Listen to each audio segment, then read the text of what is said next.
Continuaremos aqui com o slide 2, agora com o conteúdo língua materna. Língua materna, também chamada de língua nativa, é a primeira língua que uma criança aprende e que geralmente corresponde ao grupo étnico-linguístico com que o indivíduo se identifica culturalmente.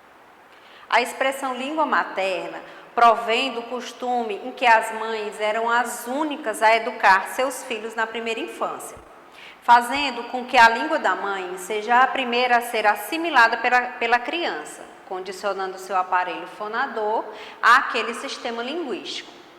A falta de habilidade com a língua portuguesa, em todos os seus aspectos manifestados em alunos pertencentes aos diversos níveis, continuam provocando preocupações e discussões entre os professores e estudiosos da língua materna.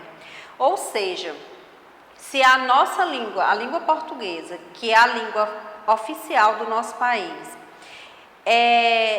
ela é inserida na nossa vida desde criança, desde bebê, é ensinada, porque os alunos têm tanta dificuldade em aprendê-la ou em até pronunciá-la corretamente, se o português brasileiro é a nossa língua nativa. Esse foi o questionamento do fórum que eu passei para vocês.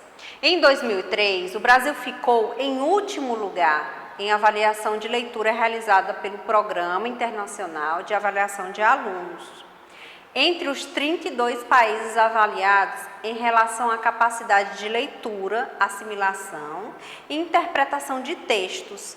Tal resultado não condiz com os objetivos de ensino preconizados nos parâmetros curriculares nacionais, que prevêem a formação de eficientes leitores e usuários competentes da escrita.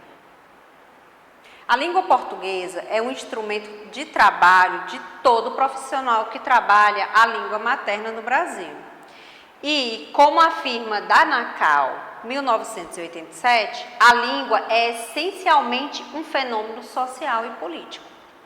Piaget, 1995, afirma que o meio social é muito importante para a assimilação cognitiva e o aluno só alcança a acomodação, ou seja, a fixação do conteúdo se ele estiver motivado, interessado verdadeiramente na aula, que por motivos profissionais, que por motivos pessoais, quer por motivos profissionais, quer por motivos pessoais.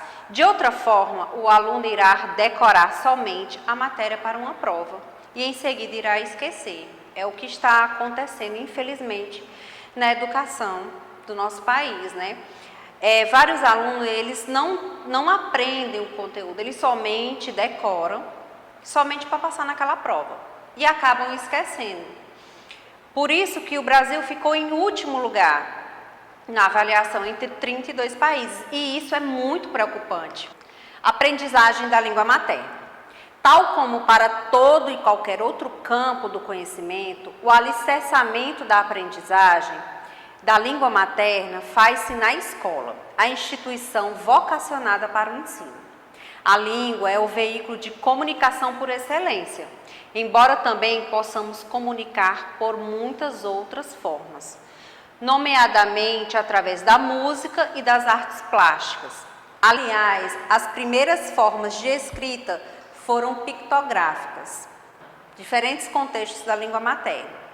No caso de uma criança que nasceu ou emigrou muito cedo para um país que não é o de seus pais, portanto, em que não se fala a língua materna, ou seja, uma criança saiu recém-nascida de um país, emigrou para o outro, em que não se fala a língua materna. Um exemplo, uma criança saiu do Brasil e foi morar nos Estados Unidos, lá é o inglês oficial, né? Não fala a sua língua materna, o fenômeno que se verifica é que essa criança, em princípio, vai ter pelo menos 2 línguas maternas, partindo do princípio de que tanto o pai como a mãe têm a mesma língua materna, ou seja, a criança irá aprender a língua materna, no caso, o português brasileiro, e também irá aprender o inglês na escola, lá no país em que ela está morando. O que é a teoria da linguagem? A linguagem é um sistema simbólico tipicamente humano, sendo uma das mais importantes aquisições desse grupo, ou seja, a linguagem, a fala, geralmente é somente dos humanos, não é isso? As primeiras palavras com significado de uma criança são os primeiros passos como membros ativos de uma sociedade que atribui valor à linguagem como instrumento de expressão do pensamento e de comunicação. As principais características das abordagens teóricas mais importantes das pesquisas em aquisição da linguagem. Vamos ver aqui. A aquisição da linguagem, na perspectiva behaviorista, 1957, apresentam a aprendizagem da linguagem como um processo passivo de imitação da fala dos adultos, mas o esforço positivo quando existe um acerto, ou um esforço negativo quando há um erro. O ambiente tem papel fundamental, pois a criança não desenvolve a linguagem por ela mesma, necessitando assim de fatores externos para que esse desenvolvimento aconteça. Ou seja, quanto mais os pais estimulam a fala com a criança, mais rápido e mais proveitoso será o processo de linguagem dessa criança. Para Piaget, o único equipamento com o qual a criança nasce é um forte instinto de aprender e de compreender o mundo e um cérebro adaptado de forma única para extrair padrões e resolver problemas. A linguagem é mais um dos desafios que a criança enfrenta e resolve ao longo do seu nascimento. Por isso, o estudo deve ser feito no contexto do desenvolvimento social e intelectual geral da criança. Quanto à língua materna, são raros casos de pessoas que chegam à puberdade, ou seja, à adolescência, sem tê-la adquirido. Até os deficientes auditivos têm mais facilidade de aprender a língua de sinais antes da fase adulta. A aquisição de linguagem é certa até os 6 anos.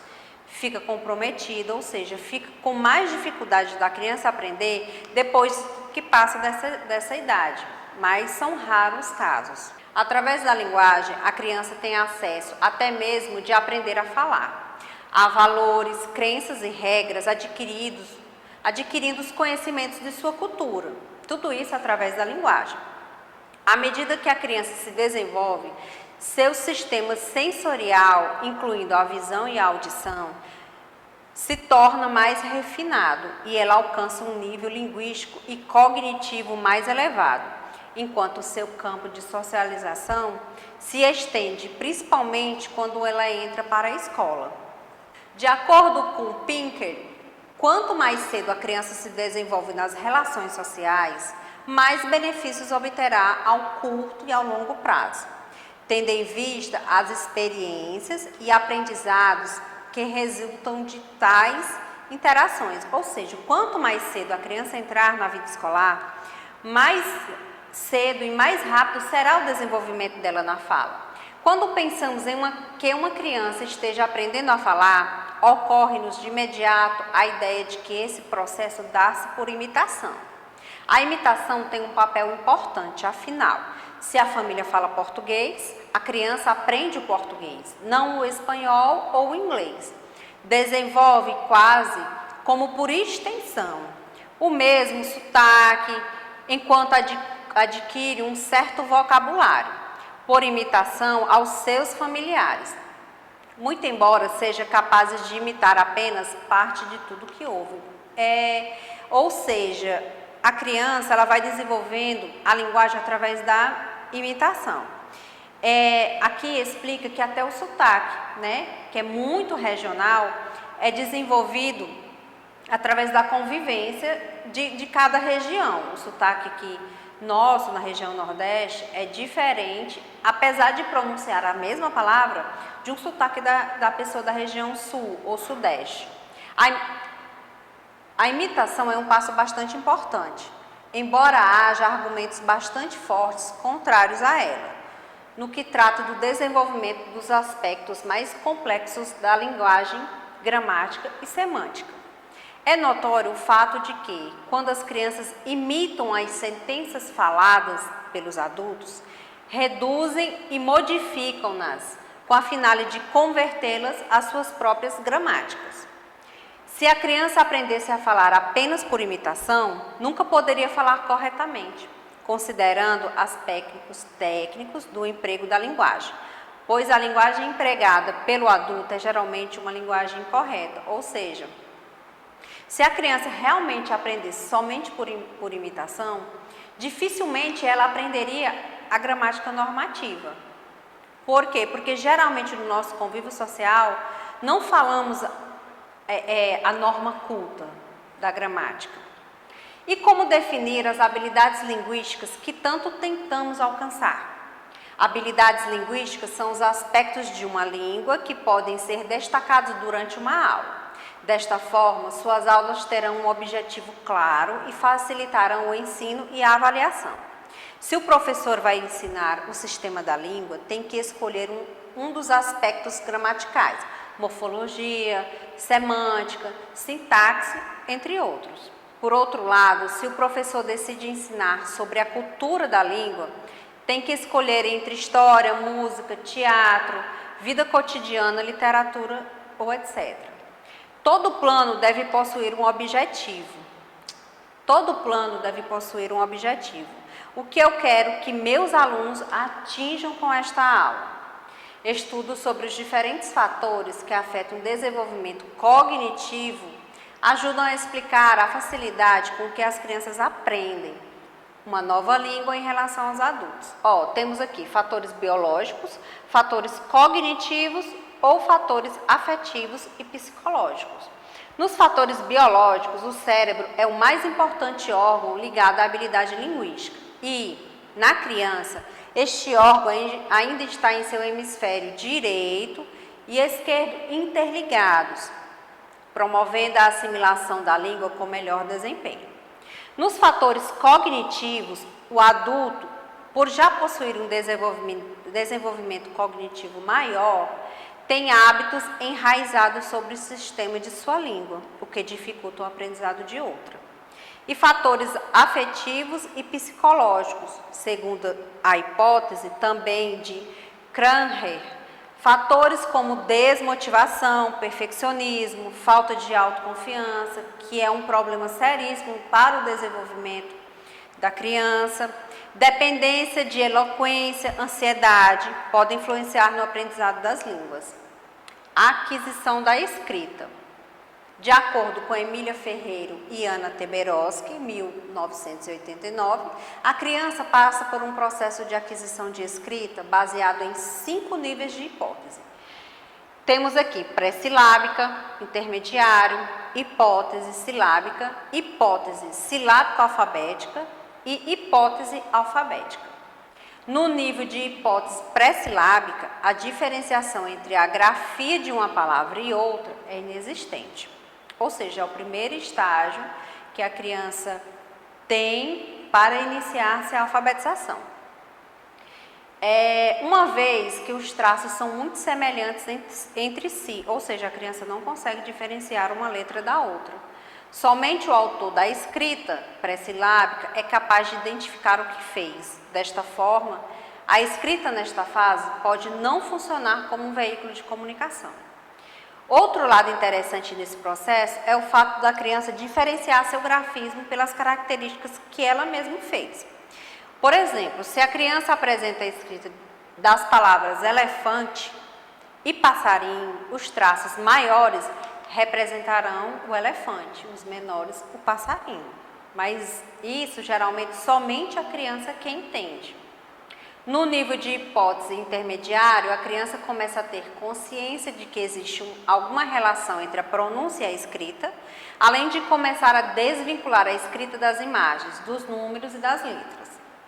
Já no nível de hipótese silábica, as letras começam a serem usadas com valores silábicos fixos, e o conflito entre a nova fase e a fase anterior provoca na criança um amadurecimento educacional. Ou seja, nesse nível de hipótese silábica, a criança ela já percebe que aquilo que ela vinha fazendo não tem tanto significado, ou seja, o significado já não é tão correto, como nesse nível aqui. Ela já começa a diferenciar e compreender que aquilo já começa a ser correto. Quando a criança passa da hipótese silábica para o silábico alfabética, ela inicia uma busca por símbolos para expressar a escrita dos objetos referidos, tentando aproximar o máximo a representação sonora da representação gráfica. Na última hipótese, o processo de aquisição da escrita, o nível de escrita da criança é classificado alfabético. Nesta fase, a criança compreende que a escrita tem uma função social, ou seja, a comunicação.